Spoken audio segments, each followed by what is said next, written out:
శ్మశానంలో ముగ్గురు రాజకీయంలో సిగ్గుండు జగన్ ఎదురుదు. ఆనాడు గాంధీ నేను భ్రాంతి వచ్చే పరిపాలన కూడా జగనన్నే. ఇంకా 20 ఏళ్ళు సీఎం జగనన్నే. ఎవరు వచ్చినా ఏ మాట పేరు జగన్. ఎందువల్ల అట్లా? ఎందుకు అమ్మఒడి, రైతు భరోసా, మళ్ళా ఈ 18 ఏళ్ళ పిల్లలు సంక్షేమ పథకాలు ఏంది, నాడు నేడు స్కూల్లో గోరుముద్ద, జగనన్న గోరుముద్ద ఎవరు ఇచ్చినా యామకి ఎవరు ఇచ్చినా మళ్ళీ గెలిపించుకుంటారా? మరి గెలిపిస్తాం కూడా. జై జగన్. శ్మశానంలో ముగ్గురు రాజకీయంలో సిగ్గుడు జగనానికి ఎదురుదు. అది బాగా గుర్తుపెట్టుకో. బాగుందనా? భారతదేశంలో ఏ రాష్ట్రంలో కని విని ఎరగని పరిపాలన చేస్తుండేది జగన్మోహన్ రెడ్డి గారు. జగన్మోహన్ రెడ్డి గారి పరిపాలన సుభిక్షంగా సాంప్రదాయబద్ధంగా బాగుందన్న. నెక్స్ట్ కూడా 30 ఏళ్ళ వరకు జగన్మోహన్ రెడ్డి గారు సీఎం అవుతారు ఖచ్చితంగా. 2024 175 to 175. ఓకే అన్న, గతంలో మనం చంద్రబాబు నాయుడు పరిపాలన కూడా చూసాం కదన్నా. రెండు తేడాలు ఏమనొచ్చు మనం? చాలా ఉందన్న తేడా. అప్పుడు జన్మభూమి కమిటీలను పెట్టేసి వాళ్ళు స్వార్థపరులైనటువంటి నాయకులుగా ఆయన పట్టం కట్టారు. ఇక్కడ ఎటువంటి కమిటీ లేదు, సుపరిపాలన, ప్రజల వద్దకే పాలన, గ్రామ స్వరాజ్యం తీసుకుని వచ్చిన నాయకుడు జగన్మోహన్ రెడ్డి గారు. సచివాలయ వ్యవస్థ తీసుకుని వచ్చిన నాయకుడు జగన్మోహన్ రెడ్డి గారు. సచివాలయ వ్యవస్థ ద్వారా పరిపాలన ఇంటి వద్దకే చేర్చే నాయకుడు కూడా జగన్మోహన్ రెడ్డి గారు. ఈ పరిపాలన జగన్మోహన్ రెడ్డి గారిని మొత్తం అన్ని రాష్ట్రాలన్నీ ఆదర్శంగా తీసుకొని వాళ్ళు ఇంప్లిమెంట్ చేస్తున్నారు. ఓకే, ఇప్పుడు మనకి పిల్లలకి చదువుకోవడానికి ఇచ్చిన ట్యాబ్స్, బైజూస్ యాప్ను కూడా విమర్శలు చేశారు. వాటిపైన కూడా మోసాలు చేస్తున్నారు. జగన్మోహన్ రెడ్డి ఆంధ్రప్రదేశ్ ఆస్తుల్ని వెనకేసుకుంటున్నాడు అని చెప్పేసి వ్యాఖ్యలు చేశారు కదా పవన్ కళ్యాణ్ గారు. దాని గురించి మీరు ఏం మాట్లాడారు? నేను చెప్తానా, పవన్ కళ్యాణ్ గారికి మీ ద్వారా తెలియజేయడం ఏమంటే, భారతదేశ చరిత్రలోనే ₹1 జీతంతో పనిచేస్తున్నటువంటి ఏకైక ముఖ్యమంత్రి జగన్మోహన్ రెడ్డి గారు. ఆయనకి ఆస్తులు కూడబెట్టుకునే అవసరం లేదు. ఆయన బై బర్త్ గోల్డెన్ స్పూన్తో పుట్టిన నాయకుడు. వాళ్ళ నాయనలకి వాళ్ళ తాతలకి చాలా ఆస్తులు ఉన్నాయి. వాళ్ళకి దండిగా ఉంది ఆస్తులు. వాళ్ళకి ఆస్తులు కూడబెట్టుకునే అవసరం లేదు. ఈ బైజూస్ ఎందుకంటే భారతదేశంలో మన అన్ని రాష్ట్రాల కంటే విద్యా వ్యవస్థలో ముందున్న రాష్ట్రం కేరళ. దాన్ని బీట్ చేసి ఆంధ్రప్రదేశ్ ఇప్పుడు మీరు రేషియో తీసుకుంటే ఆంధ్రప్రదేశ్ ఫస్ట్లో ఉంది విద్యా వ్యవస్థలో. విద్యలో, వైద్యలో, ఆరోగ్యంలో, అభివృద్ధిలో అన్నింటిలో ముందున్న రాష్ట్రము ఆంధ్రప్రదేశ్. మీరు తీసుకోండి, చూసుకోండి.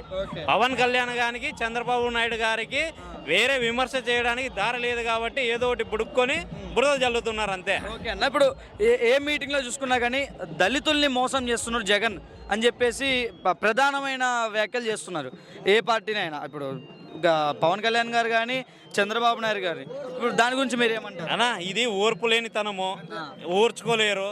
దళితులకి అంతో ఇంతో బాగా చేసిన ఏదైనా ప్రభుత్వం ఉందంటే మన ఆంధ్ర రాష్ట్రంలో జగన్మోహన్ రెడ్డి గారి ప్రభుత్వం. మీరు మొన్న చూసింటారు, సోషల్ ఆఫ్ జస్టిస్ అని చెప్పేసి అంబేద్కర్ గారి 125 అడుగుల విగ్రహాన్ని ఏర్పాటు చేసి రాష్ట్రానికి అంకితం చేసిన నాయకుడు జగన్మోహన్ రెడ్డి గారు. అలాంటివి వస్తాయినా, ఖచ్చితంగా వస్తాయి. మళ్ళీ బీజేపీ ప్రభుత్వం సర్దార్ వల్లభాయ్ గారి విగ్రహాన్ని ఎంత పెద్దగా ఎన్ని వేల కోట్లతో చేశారు, మళ్ళీ విమర్శ చేయలేదే.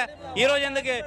దళితులంటే పడని నాయకులు టీడీపీ నాయకులు. చంద్రబాబు నాయుడు గారికి దళితులు అంటేనే పడదు. ఆయన స్వయంగా చెప్పినాడు ఎవరైనా ఎస్సీలలో పుట్టుతామా అని. అంత నీచుడు, అంత నికృష్టుడు చంద్రబాబు నాయుడు గారు. కాబట్టి ఆయనకి దళితులు అంటే పడదు, మైనార్టీలు అంటే పడదు. ఆయన కమ్యూనిటీ తప్ప వేరే వాళ్ళు ఎవరు పడరు. ఈసారి సీఎం ఎవరు అనుకుంటున్నారు? 100% జై జగన్. జగన్మోహన్ రెడ్డి గారు అత్యధిక మెజార్టీతో 175 to 175.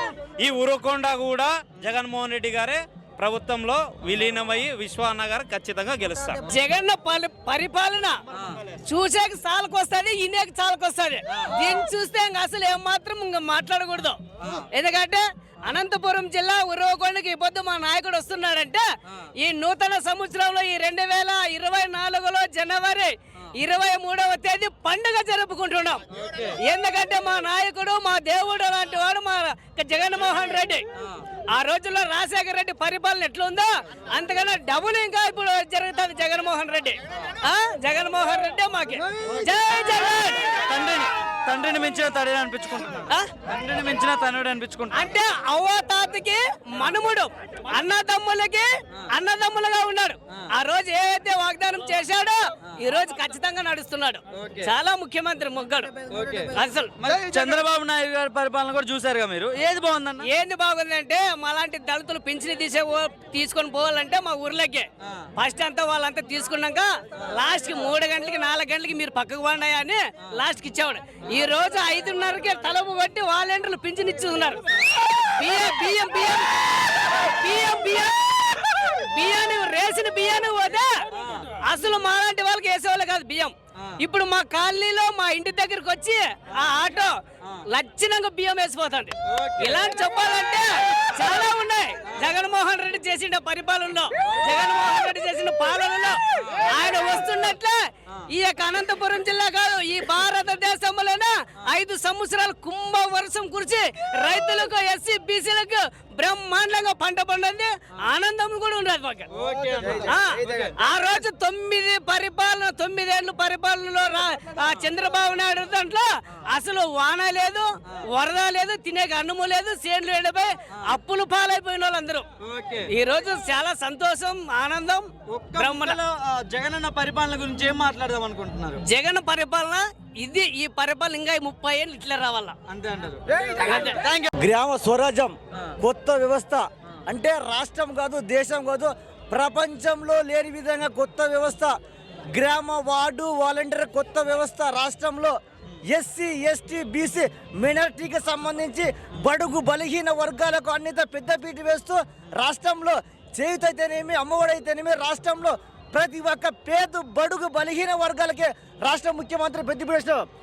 కౌన్సిలర్ నుంచి క్యాబినెట్ వరకు రాష్ట్ర ముఖ్యమంత్రి వరకు జగన్మోహన్ రెడ్డి అనేక అంశాల మీద చర్చిస్తూ రాష్ట్ర ముఖ్యమంత్రి ప్రతి ఒక్క సంక్షేమ పథకాలు అందిస్తూ ఈరోజు రాష్ట్ర ముఖ్యమంత్రి జగన్మోహన్ రెడ్డి ఉరుకొండ నియోజకవర్గానికి వస్తుంటే ఎంతో ప్రజలు ఆనందంగా అశ్వయంగా వస్తున్న ప్రజలకు ఎంతో ఖుషిగా ఉంది ఈరోజు రాష్ట్ర ముఖ్యమంత్రి వర్యులు జగన్మోహన్ రెడ్డి. ఈసారి మళ్ళీ ఎన్ని సీట్లు వచ్చే అవకాశాలు ఉన్నాయి? ఈసారి 171 ఖచ్చితంగా రాష్ట్రం మొత్తం ప్రతి ఒక్క నియోజకవర్గం కాలు లేకుండా వైఎస్ఆర్సీపీ కైవసం చేసుకుందని మరిగా విజ్ఞప్తి చేస్తున్నాను. ఇప్పుడు 2 పార్టీలు కలిసి కట్టుకు వస్తున్నాయి, ఏమన్నా ఓట్ బ్యాంక్ తగ్గే అవకాశాలు ఉన్నాయి అంటే రాష్ట్రంలో రాష్ట్రాన్ని విడిజించి కాంగ్రెస్ పార్టీకి ఎవరు ఓటేస్తారు? ఈ రోజు ఓటేసే నాడు కాంగ్రెస్ పార్టీకి ఉందా? మన రాష్ట్రంలో విభజన రాష్ట్రంలో విభజన సిలిచి రాష్ట్రంలో ప్రతి ఒక్క రాష్ట్రానికి పోయి తిరిగి ఆమె శర్మిల ఈ రోజు అక్కడ తెలంగాణలో ఉండి తెలంగాణ నుంచి ఇక్కడ వచ్చి పోటీ చేస్తున్న కాంగ్రెస్ వచ్చింది, ఇప్పుడు ఆంధ్రప్రదేశ్ లో కూడా వస్తుంది అంటుంది కదా. మరి ఎప్పటికీ రాదు కాంగ్రెస్ పార్టీ రాదు.